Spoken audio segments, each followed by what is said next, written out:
Appreciate it, and see a lot of friendly faces around here. So I think this can be one of the few talks where I won't claim to be an expert in the area, but what I will claim is that if anybody says that they are an expert, they're probably trying to sell you something.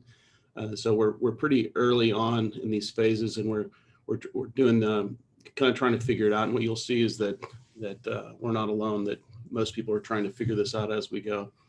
So I think the topics of discussion would be, what am I doing here? What am I doing in the clinical department? What are other people like me now working in these areas? What are the things that we're doing when we look at the guidance from the FDA and other regulatory bodies?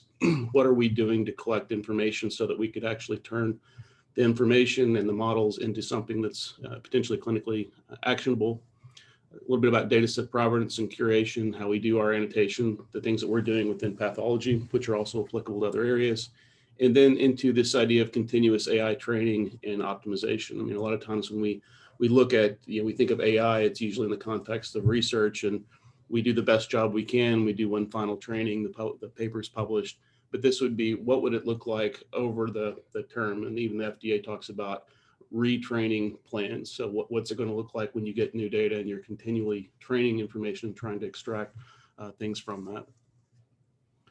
So my claims are that if you look at the most recent advances in AI, even in medicine, this is largely due to deep learning. And the initial phases were a lot of computer vision, but now you're starting to see similar kind of advances in natural language processing and in other areas.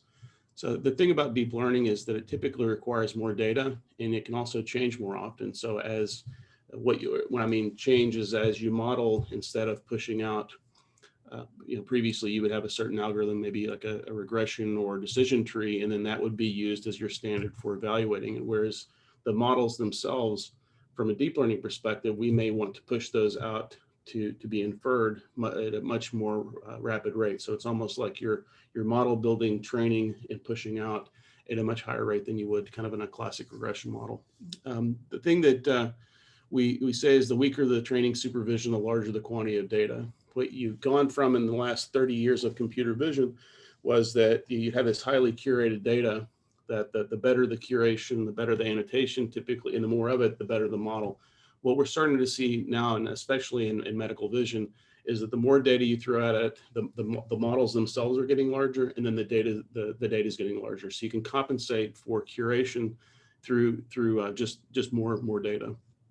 And we think of AI as like computers thinking. It's not really at this state, not at least in medicine. We're in this state of kind of pseudo-interpretive human mimicry. So some would say that that's a lot. Pattern recognition is a lot what certain pathologists do, but that's the best we're trying to get to with AI at this stage. Now, what I will claim is that with enough data and model sophistication, that we can get to the point to where AI is self-training, and that's when we have a couple of slides at the end, that's when it gets really interesting.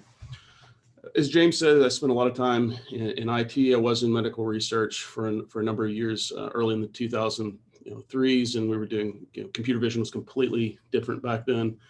Went through, I was in research computing for a long time. And then in 2017, we worked on bringing up next generation sequencing from the clinical space. And then I came over to start a division of pathology informatics, and most recently started working in IBI, Innovation Core.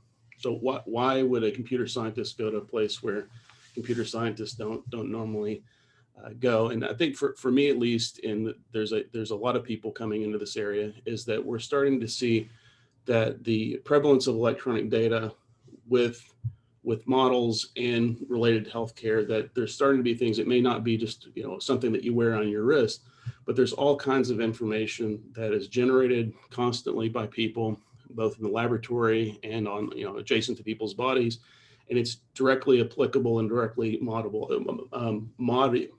You can model it to certain diseases. You take all of these things that in Kentucky are really big deals, and I'll show you 100 papers that talks about how accurate we have certain models as long as we can get to the data.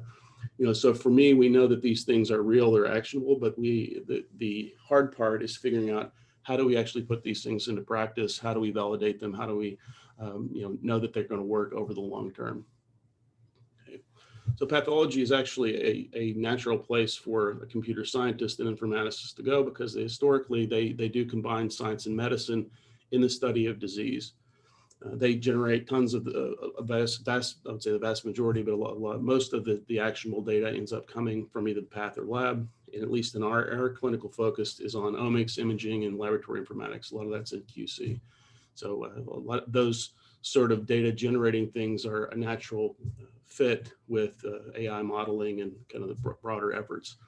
There's so much informatics going on in pathology now that there's a separate section on the pathologist board exams for informatics. So we have mandatory resident training and instruction, along with non-GME courses for, say, medical informatics. But it probably, I would assume it's the first medical discipline where you have a separate section that is for how to deal with informatics, which would include the application of AI or things within the laboratory.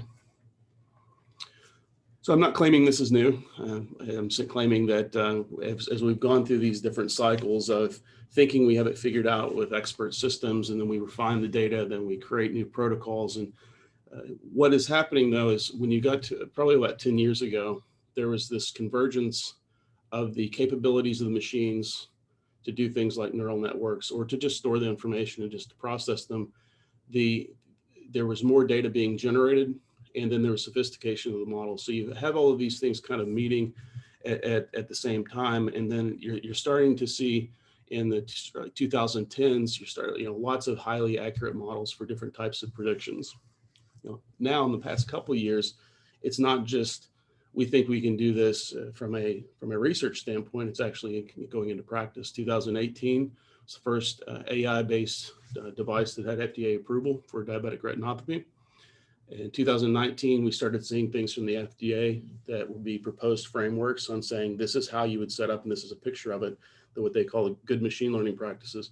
How if you were going to go for FDA approval, these are the sort of things that you would need to do to try to track your revision cycle, and how you would have to estimate various things as far as generating what your plans were. And then this year they actually released the action plan to say, okay, this is what the FDA is going to do going forward to try to help these things.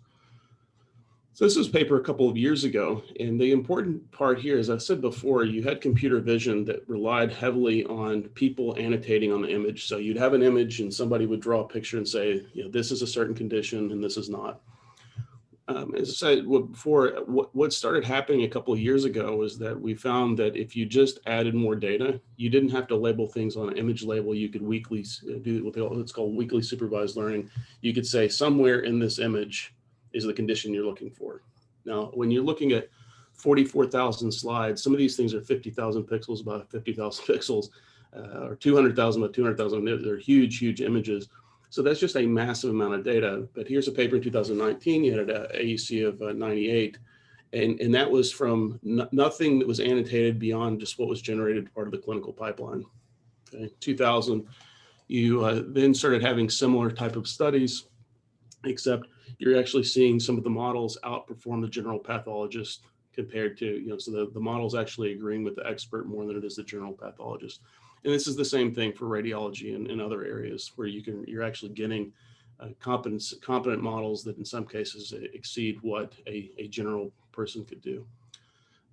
Now we've kind of moved to this, okay, we think it works, we think it works really well, and we're saying it works really well, but at least it works well for my study. But now a lot of the focus is on how you take and reevaluate that with somebody else's data. So here's a paper that talks about external clinical validation, and their claim at least is that after they had this external validation, that's the next step to do this detection, grading, and evaluate clinical things, because now you've evaluated it in multiple clinical settings instead of just you for generating your paper. So as far as the FDA goes, this is really early on in most of what they say. If you look at the most recent action plan, is to say we're going to plan on doing more planning. But I think they do have addressed some things that I think are really important from what they call the algorithm change control protocol. So if we were going to develop something, or if somebody else was going to develop a model that we were going to put into practice, there are a couple things that, at least high level things that they wanted to address. One of them was a data management plan.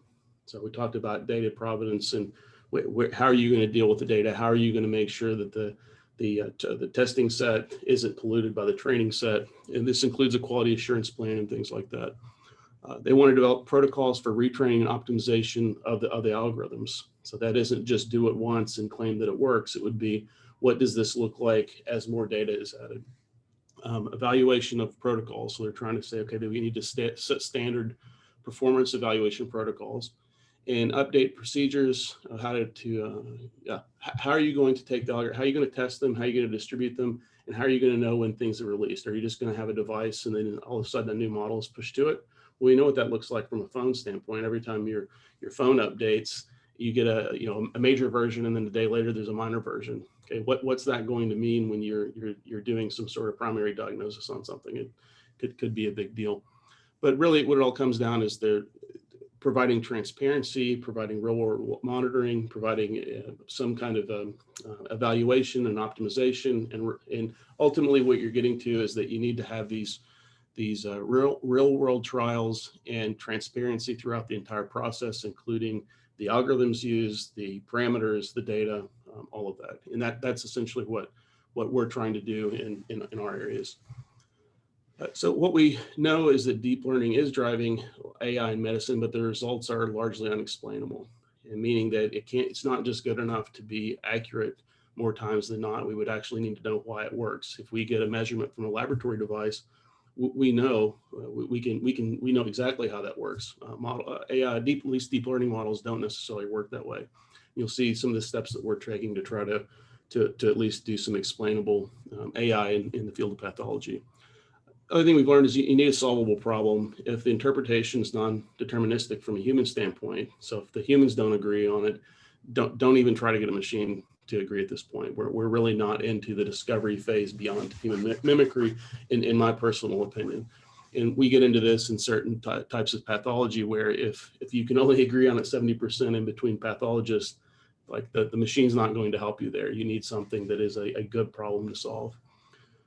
And AI models require quality or quantity data, and at times both. As we're getting towards more prognosis, you'll need information that not only have I seen 40,000 slides of a certain type, but then there's temporal aspects to say I saw it at time 0, time 10, day 10, whatever it happens to be. This also happens in imaging and in genomics, is that you want to see how things grow, and that will require both a quantity of data, time series data, and actually the quality in terms of making sure that those things line up. And I always say this when I was in research computing, is that research is making something work once for you, so you can get a paper, you can publish something and do that. But operations making it work for everyone all the time, and that's something when you're trying to bridge the taking models or taking work from research and then saying, okay, let's make this supportable. It is a pretty big gap, and that gap is something that operationally you have to think about how we would actually do these sort of things. And I think we have a couple techniques. So challenges.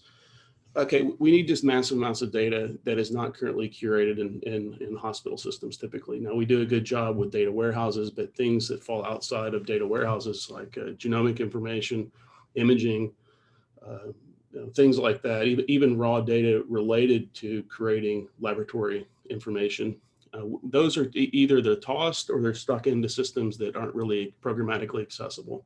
Okay, so the problem here is that not only can I not train things easily, I can't even test them. So if somebody comes and says, I'm going to give you this nice model or algorithm, it's difficult for me to even get to the raw data to even apply the models. So that's a bit of a problem.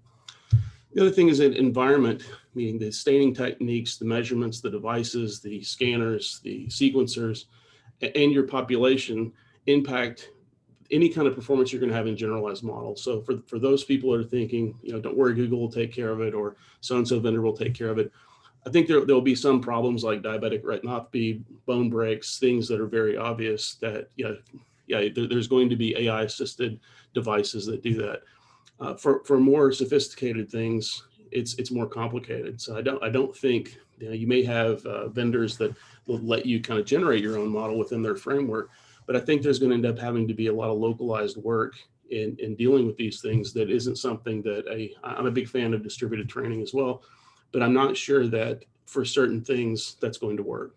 Now, it could be that the models will eventually get sophisticated enough to be able to deal with that and actually learn what's going on. But as far as in this mimicry stage, it's not clear that you can have fully generalized models for all kinds of things. So the question is, how do we validate internal and external models? How do I validate my model, but also a vendor comes in and says, I have a 100% accurate, for some sort of condition or cancer or something. How at this point would I actually go through our clinical workflow and validate that? So that's a big problem that everybody's going to have to face. And then how would I go about, even if it was validated or even say FDA approved, how would I go about implementing that into existing clinical workflows? It's not clear at this point, where these things can be integrated.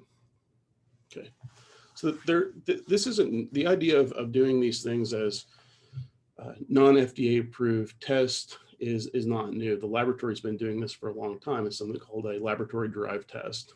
I think there is maybe one test for next generation sequencing and genomics that's FDA approved, and it's a send-out test. It's not even something we can do in the lab. The rest of it, all of the next generation sequencing we're doing, all of it around the country, is being done with laboratory derived and laboratory validated tests. So this is allowed from the various oversights and regulation agencies, because there are certain things where the conditions or the disease or the research is advancing to the point to where requiring an FDA approved model, by the time it gets approved, it's probably going to be outdated. So we have provisions within the laboratory to create laboratory derived tests for clinical diagnostics, prognostics, and companion diagnostics. It's something that we are doing in genomics, and certainly something we can do if we were doing something with deep learning or other types of AI. This requires kind of rethinking the value of data. And I'm not saying that EMR and EHR data is not important. I'm saying that we don't value the data that's in the specimen or within the measurement device. We spend most of our time distilling things from a specimen or from a slide or from a genomic measurement in through kind of these secondary systems like laboratory systems or video systems, but really what we want in the end, what we find value is the final report or the final value, the final lab value. Unfortunately, that's not where AI is going to be applied. Now you have to have those labels to say this was the end result, but that's not where the AI is applied. I kind of think of it like if you think of like high school physics, the potential versus actionable energy. So in this case, you have potential versus actionable data. A blood specimen has lots of potential. We can go lots of different ways with it. It contains lots of information. So if you're doing next generation sequencing, potentially has millions of variants as its data source. Loink measurements, which are the laboratory measurement system, has 7,000 different tests that they've identified for blood. At UK, we have 1,000 tests for blood. So that's a lot of potential information. But really what people are wanting is to get down to the EMR to get a particular condition code. What was the laboratory value? What was the condition? So there's this kind of critical data point in between where the device is generating raw data, and then the raw data is going to the LIMS to be interpreted, that if you don't have access to information at that point, then you're not going to be able to apply AI, because it's not saying that there's not AI that doesn't work on lots of different laboratory values.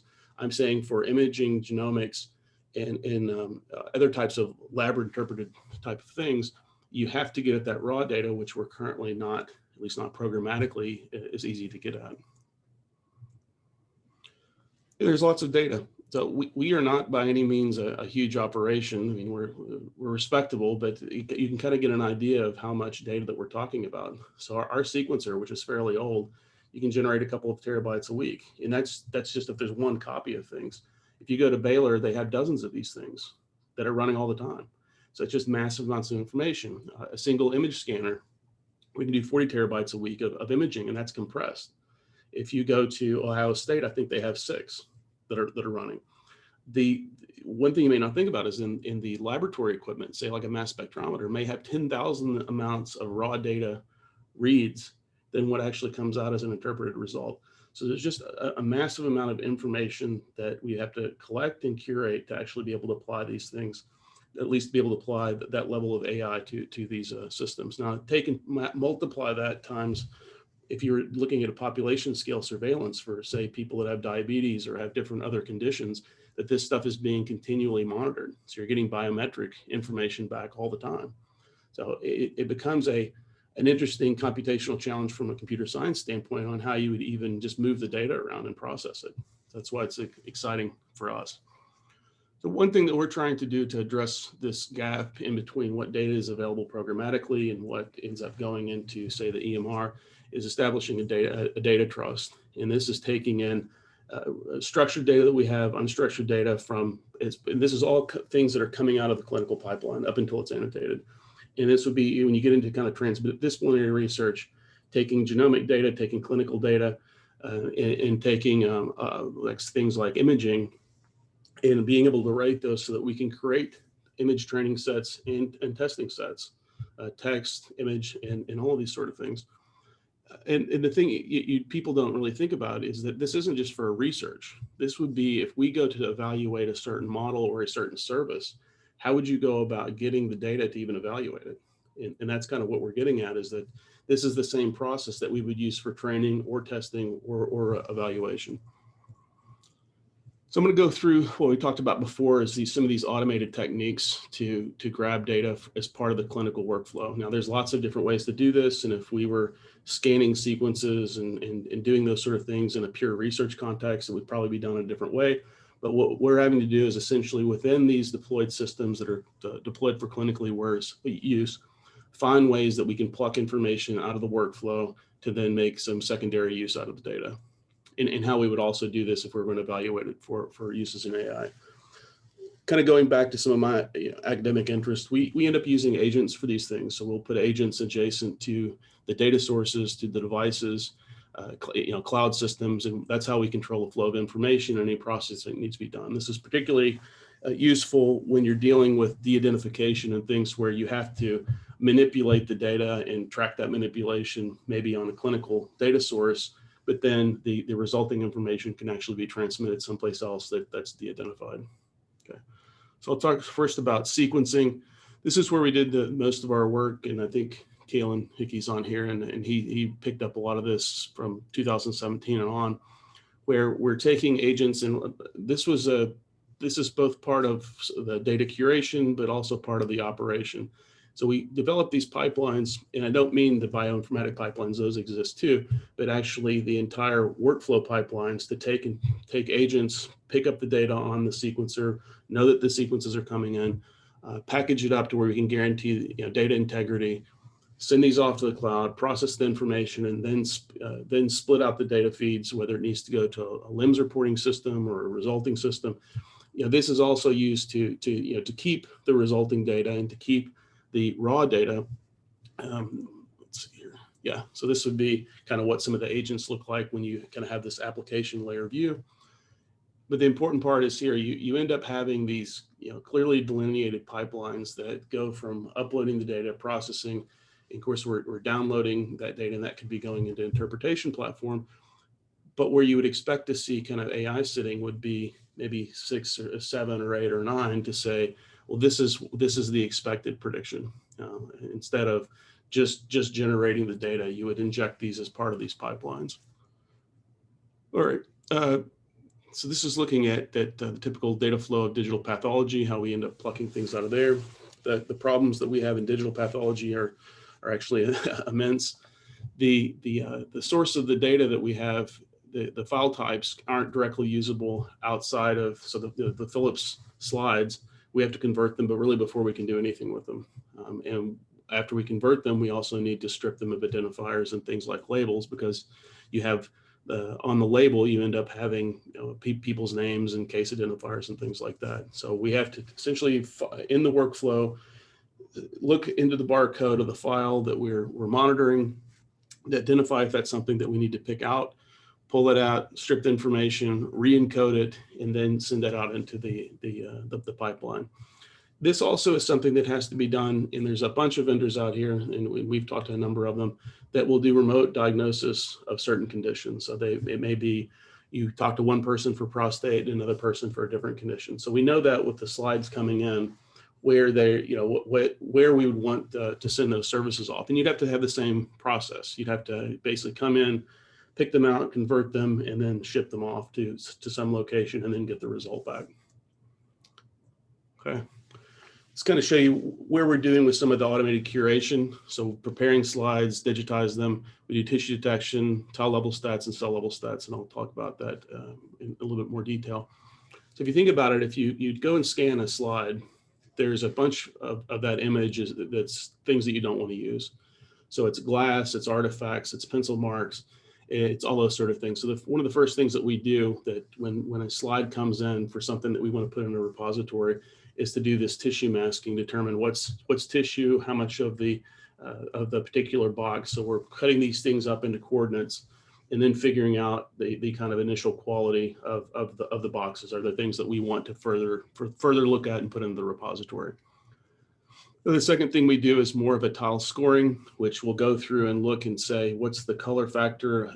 What are the different attributes of the box? So this is on a box level. So we've already said, don't look at anything over a certain, under a certain percentage of tissue. And then now I want to analyze this further. So from a pathology perspective, there's different stainings. So the different colorings mean different things with the staining. So you're seeing as we're building a repository, what this essentially means is you can go back and say, I want X number of tiles with X number of staining, and from just a pure imaging standpoint, that's something that we can do. Then we go a little bit lower into tile level analysis. So we look at the tile, then use other computer vision techniques to do things like to do the number of, say, cell detections in a particular location in the perimeters. And finally, we go down even lower to look at a cell. Now you're starting to get in a land where it's not going to be necessarily that accurate, but if you look at it, a few million of them, it starts, you can at least determine the difference between two. So there's 40 or 50 metrics that we collect on a per cell basis. The point of this, other than it in and of itself is an interesting research, is that if somebody gives me say a cancer detection model that they say is 99.9% accurate, and I want to go and test that on my data, and maybe it's actually right in terms of the entire slide. But what you would want to see is that if it's saying that a particular tile is cancerous and we don't see any cells there, that's one way that you can at least detect that something's not right.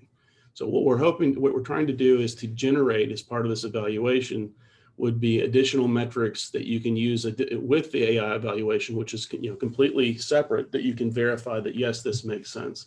Yes, there's high cellular density in that area that we think is cancerous, or in some cases there's a certain the cardinality of the tumor of the cells is going one way versus another, those sort of things. And this is also done through agents. We watch for things coming in off the scanner. We then between that and the FDA approved imaging system, then we pull things out of the LIM system, which would be, and unfortunately, this is done on a case basis, so we don't necessarily know. There's some additional work that we're doing to try to figure that out. But we know kind of on the case which ones we want to get, but we don't necessarily know which slide. But at any rate, we're pulling over that case information, which will have condition codes and other diagnostic reports. That then goes into this imaging system that lets us do either inference from it or modeling or to generate data sets. Okay, so finally and briefly, we'll talk about the various other types of laboratory informatics. And I mentioned before, when you're dealing with some of the lab values, that the raw data is 10,000 times bigger than maybe the single result that you generate for any kind of test. So this is something that if you're trying to do auto validation of tests, things that people are currently interpreting, that you need both the pair of the interpretation and you need the raw data. And that's something that we don't normally do. A lot of our work though in the laboratory, at least from the laboratory side, is in QC. So looking at things and trends over time to try to make sure that things aren't going out of phase. So you can essentially apply those same techniques that we would do in the laboratory for things like measurements from mass spectrometers and other automated systems. Those same sort of techniques can then be applied to other forms of AI, like image analysis and genomics and things like that. All right, so we're going the wrong direction. Yeah, so that's same sort of thing. We have various agents that pluck things out of the workflows and work through auto verification. Okay, now we've gone from believing that models work, believing that these things should work, to then trying to find having methods to take as part of the clinical workflows, which we know that we need lots and lots of data. So now we're going and saying, okay, we've got the data, we have ways to pluck that out, we have ways to relate those to conditions. But in some cases we do, as I said before, we do need to do some forms of annotation. So one annotation system we have for imaging, and these work for all kinds of different images, not just pathology images, is we use a system called Amero. So it's a web-based tool. You can use it with any kind of web browser, but also would work with tablets, with Slate devices. We have a big Slate thing that you could potentially use to hand annotate. But what this is for is it is identifying various regions of interest and tagging the regions and tagging the slides, grouping the slides, so that a pathologist or somebody else can go in and say, yes, this is an area that I'm interested in. Okay, so they're seeing that visually, they're annotating those things. But then what we built is APIs to go and pull those coordinates. Now, this could be used in some ways for training, but it also could be used for evaluation. So what I mean by that is the pathologist is generating the coordinate. We know the identification of the slide. We would know the case. We know everything about that particular type of thing, tissue type. We should know enough about that from the order to actually take and extract those images. So we can go from an API standpoint, pull out a data set from those annotations, and then do some sort of inference or do some sort of training on it. The reverse of that would be we already have the model sitting there, and we want to look at it from 5 different types of different kind of, say, like cancer detection or other kind of models that somebody can basically say, I want to look at this area and see if there's something anomalous. Of course, we can do that for the entire slide, but that's more costly. That's kind of how we do the image annotation piece. There's also text annotation, and with the text annotation, this is also a web-based tool, and these are for things like named entity recognition, classification, sequence generation. So this would be more on the generating data side. So we use these with transform models. Transform models can be used for classification, but they can also be used for a sentence generation. So what we're working on now is to take, and we're already doing some semi-generation of reports related to genomics, because there's a kind of repeated known variants that we're tracking. What we're trying to do is to take the sentences and the reports that are generated for those, then use transformer models to actually start writing some of the reports. So this wouldn't be something that would go directly to a patient, but at least have that as something that would be suggested as part of the report. This can be used for artifact. The other thing we use this for is artifact selection. So the big problem that we have in the way that we're reporting things, and probably the way most pathology departments report things, is that they do things on a case basis. And there's some templating in the reporting to say, maybe it's this part, maybe it's this block or this part, but it's not exactly easy to pick out, if you have 20 slides in a particular case, what slide they're talking about. But one way we can essentially do that, and I think this is actually a pathology, a diagnostic report here, is that we would look at the conditions, we would label these things, then run it through a transformer model to try to predict, okay, where is the slide that we're actually interested in that's related to the particular condition, which is going back to generating those data sets.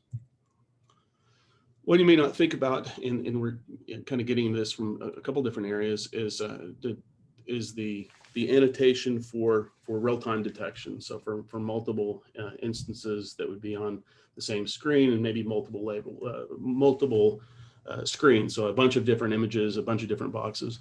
So this would be ROIs across lots of different images. These are used a lot with video or live microscopic images. It works very fast, but it's not particularly accurate, meaning the inference works really fast. So what ends up typically happening is if you are doing this, you've annotated a bunch of things, is that a lot of times people will annotate anomalies. So I know that something's wrong here, but I don't know exactly what. And then we'll take that anomaly box and then send that off to some secondary, some more sophisticated model. So we haven't settled on a particular annotation tool for this, but that's an image that we did actually on the bottom there related to endoscopy. But you can also do it for tons of other things. So I guess the point is that where we're trying to create these workflows is to make them not specific to pathology, whether it's a transformer model that we're doing for text or whether it is an image model, that what we want is that to generate from the clinical workflows and from the annotations, standard payloads of data sets. So why would we do that? Well, we start out like most people start out, and they try to adapt models and they try to adapt the code specifically to pathology. The problem with that is that you have to iterate. You have to do that every single time that some new model or some new thing comes out. So what we've tried to do is to generalize that we developed the system to generate the data sets. We use kind of off the shelf models and tools to do the AI processing, maybe lots of different tools. And then the results that are generated are then interpreted in the context of whatever domain that we're dealing with. So there's the same tools are used across all kinds of different areas of medicine. I guess is the point of that. Okay. So now we've got the annotations. We have the data. We have the annotations. We have the ability to generate models. And this is good enough for maybe writing papers and doing certain things like that. But what we really want to do is to get into kind of this operational mode of thinking and looking at the FDA approval, getting to the point where you can do a pilot, that you can be transparent about what's going on. So what we want to be able to do is to track the data and the code versions of the models that are being generated and save those along with the provenance information that's being done. So that's part of the evaluation that you would do. That would be part of the validation that you would do as well. And do this in an automated way, to where we're not having to continue to run this like a research project that after you get past a certain threshold of new data being ingested, that we rerun the evaluations. And we want to be able to have smart techniques to tune the parameters. And hyperparameter tuning would be too much to get into that, but I would even include the type of models that are used. So as long as it's an image model that we can point to, there's lots of different implementations of image models that we would use as far as this go. And we don't know, the ophthalmology use case may use a completely different model and completely different parameter tuning than the pathology model. Even within the pathology model, if I have 10,000 images versus 100 images, the tuning on that's going to be different. So these are things that have to be continually evaluated to see whether they're getting better or worse, or they're maybe ready. The last part of that is model management distribution. Of course, we're not to that point where we push these into clinical workflows, but as the FDA guidance suggested, we'll need to think of ways that you can have a release cycle that as things improve, people are notified, models are pushed out and deployed the right way. Okay, so what we use for this right now is something called ClearML. It's an open source package. And it allows us to do API submission of training jobs, including Autoscale AWS. We don't do that. We train these things mostly locally, but it lets us track the progress of development over time. So here you can see several automatically generated training runs, which has the different metric scores, and then an optimizer. And what you look in the optimizer is you kind of say, this is the range of kind of knobs that I want you to turn. And then I'm going to let you go through and run 100 times, and it will go through and pull for a particular data set, a particular kind of pipeline. It will go through and adjust those things, and hopefully what you would see is start the things that were being tuned, that you would get better and better performance. So this could be kind of a micro optimization of a single data set. But then what you would hope over time is that after that threshold was met, and I went from 10,000 slides to maybe 15,000 slides, that I would rerun that again. And those parameters, may be similar, but they may actually be different. So this is what we're doing from an automated training standpoint. I said before, we want to track the software. This tracks it based on commit date. It's not shown here, but it tracks the actual data set that was used. So we would know the exact data set, where all the data comes from, or we do know that. And also the parameters that were used. So there's base parameters, but these were the optimized tune parameters. And then we would look at this over time from a performance standpoint. All right, so let's just say that now we have these models that we're wanting to try to graduate to be in some sort of clinical use or some kind of repeated use. You would hope to have some sort of a project and model hub that would allow you to evaluate that. This is going back to the transparency. So discover that the models exist, be able to have collaborators replicate them with their own data, or to re-implement with their own data, provide data sets, software, things that allow these things to be recreatable and hopefully adoptable. And what we're also want to do is to, which we do, is to integrate the real-time training information. So our training may be something that's a completely protected way, but this would be a way that we could actually say, all right, this is the current state of the model, and this was the model over time. So we set up this little AI hub that has different models on it. And then what we do from there is to, from the transparency, once again, summarize, this is what this model is supposed to do. This is the problem we're trying to solve. These are the specific data sets that we've used, and these are the parameters for the data set. This is the performance. Here's the exact code that we're using. And in some cases, here's the models. Go try this model on your data, report back, providing code that would allow that for that kind of evaluation with standard data sets. What does this kind of look like kind of now that we're claiming that we've gone and we have a model, we want to graduate it, we think it's something that can be used. This isn't, our current systems aren't really set up to do this.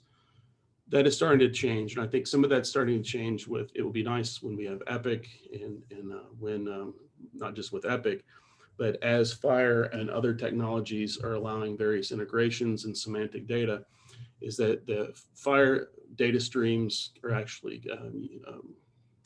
you can manipulate those into RDF, which is part of you can basically do semantic queries. So I guess what I'm saying is, if you're wanting to subscribe to feeds of data that either could be things from the laboratory, things from a device, or things from any other kind of system, then you're getting to the point where you can do that. In the past, if you had an HL7 message going from one system to the other, there is some structure to those messages, but the actual integration and meaning, what is the meaning of the data? What is the measurement? What is actually going on was usually between the two systems. So as you're getting towards FHIR and these more kind of semantic messages, they're referential. I can go back and say, okay, this is a glucose measurement. What does that actually mean? Okay, well, here's the LOINC definition of that. Here's the accepted ranges. And that would allow me, without looking at the integrations between two systems, to actually subscribe to that sort of data, which then could be used to either populate the data sets. So as I'm trying to say, here's the pathology information, but what's the lab information? What's the biometric information? Populate the data sets, but also that's how you would subscribe to the models themselves. So if you look at the various AI models, things have to arrive at the same time. It's not like you can have one bit of information 1 minute and one bit the X. To get something to infer, you need that information. So the way I would look at it is that you would have the ability to subscribe to this information, as it flows through the system, and then the models would then, on an individual basis, be able to provide various type of inferencing. So that's where I would see something like this existing in the future, and we have some prototypes in this area. Okay. A few more minutes, but here's where I think it's getting interesting, and people saw this probably years ago.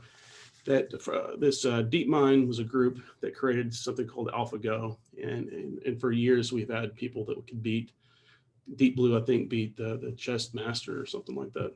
But they thought Go was a much more complicated game, and computers weren't quite ready to beat these Go masters. And sure enough, 2016 beat them 5 out of 5 times. So Go wasn't, there was no algorithm to say this is how you play. It simply observed a human playing. Okay. And that was enough to beat the Go master, but it had a sophisticated network. People were really excited about this, that this is where we are in medicine, is that AI is looking at a human's patterns and trying to interpret the game based on what somebody has done in the past. A far more interesting thing that didn't get nearly as much press was AlphaGo Zero. AlphaGo Zero was created by the same group, but it didn't use any human data. So it wasn't looking at that pattern recognition. What they did was had AlphaGo, which had been trained on human behavior, and then AlphaGo Zero play each other. Now, what you can do though is that AlphaGo was limited by the amount of information that it could observe. So there's only so many hours in the day. There's only so many pathology reports. There's only so many images. So that's where we are, with our best models. Okay. So in this case, AlphaGo Zero didn't know any of these things. So you had a model that was trained on a real world thing, now competing against a model that didn't know anything about the real world. But because AlphaGo Zero could speed up time, essentially, it could play as many games as the machines were allowed to play. in, what was it, in 3 days, AlphaGo 0 was then beating consistently, well, every time, AlphaGo. So what this essentially means is that when you get to the point to where the machines, the AI can generate the game, in this case, maybe pathology images or other things, then you're not just having a little bit of a step up. You're letting the AI play the AI, and that's when things get really serious. So this is now happening in pathology. You guys, I'm sure everybody saw the Tom Cruise deepfake, and that's essentially what this is. They're generative adversarial networks. So what ends up happening is that you show the network enough images of something, and then you tell it, can you recreate it? And there's a generator and discriminator, and the discriminator says, no, I don't think this is real. I think this is fake. These things get to the sophistication that they can actually generate information. So I think that's kind of where we are. It could be that the best thing that we can do is not focus on creating the best AI models. It could be that our focus and our attention as far as repositories go would be to generate enough data so that machines could actually generate reasonable synthetic versions of that data, and that's kind of where things get really interesting. So